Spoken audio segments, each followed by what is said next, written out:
Okay, finally we have a video. Wasa wamesema, oh mzee, liquidity. Leo ndo hii finally inawaonesha. So, there are two types of liquidity. We have static liquidity and dynamic liquidity. Static liquidity niko na four categories zenye mimi wanatumia. So, we have the previous session liquidity. So, ukiangalia kwa the previous session high na low, hapo ndo place penye kuna resting liquidity ya the previous session. So, unaweza ona kama price ilikuwa inataka kubuy, the bias was bullish. It means that the price will have to sweep the previous session liquidity. After sweeping the previous session liquidity, which is the previous session low, sasa inaweza buy because it has sufficient liquidity. Another example, we have the daily range liquidity. The daily range liquidity ni ile yenye kuna the daily high na daily low. So supposing the price wants to sell, if the bias was bearish, it means that the price will have to sweep the daily high. After sweeping the daily high, that's now it has enough liquidity ya kuenda hadi kwa the next daily low. Aya, ingine tuko na the equal high. The equal high and the equal lows, the same thing. So equal high ni an area of resting liquidity. When price wants to go to a specific zone, itakuja itasweep liquidity in that equal high ama equal low na iende penye itaka kuenda. Then the fourth one, kuna the swing range liquidity. So we have the swing high and the swing low.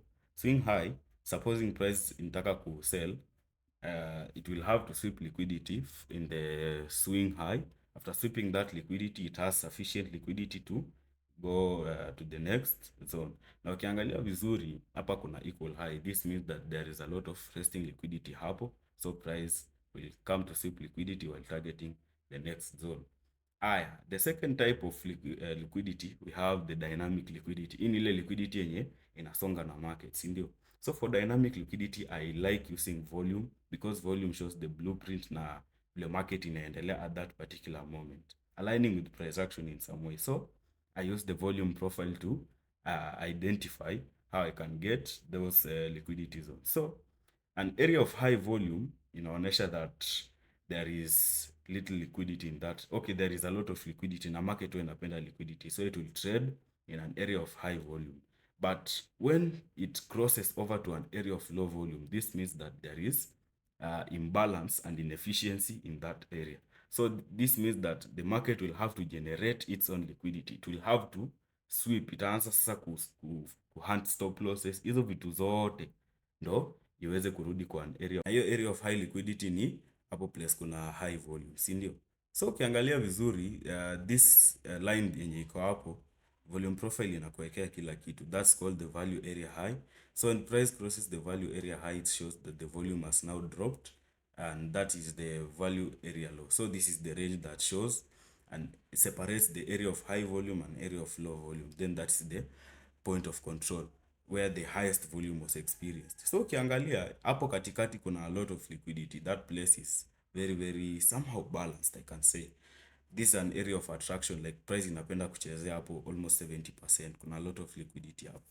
Then place kuna insufficient liquidity ni huko place penye kuna low volume. So kutapata hapo volume iko kidogo, liquidity iko kidogo, price will have to create its own liquidity. Unaona?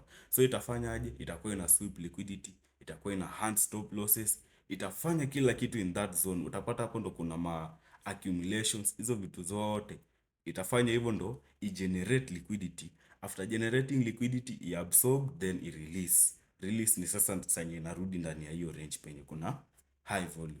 So that's how the smart money like using liquidity, that liquidity concept to drive the market. So supposing same market ilikuwa inataka kurudi hapa ndani, itafanya aje? Itaingia huko kwa an area of low volume, iende i sweep liquidity in that zone. After sweeping liquidity is when now it can target the next zone yenye inataka kuenda. That's an example, not what will happen.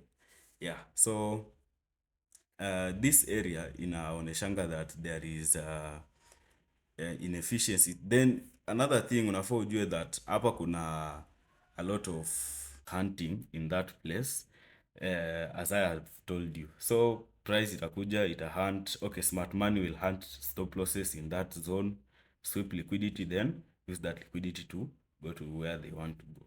So that's how they use liquidity and manipulate it to generate liquidity for movement. Yeah, so I hope this has been useful. See you next time.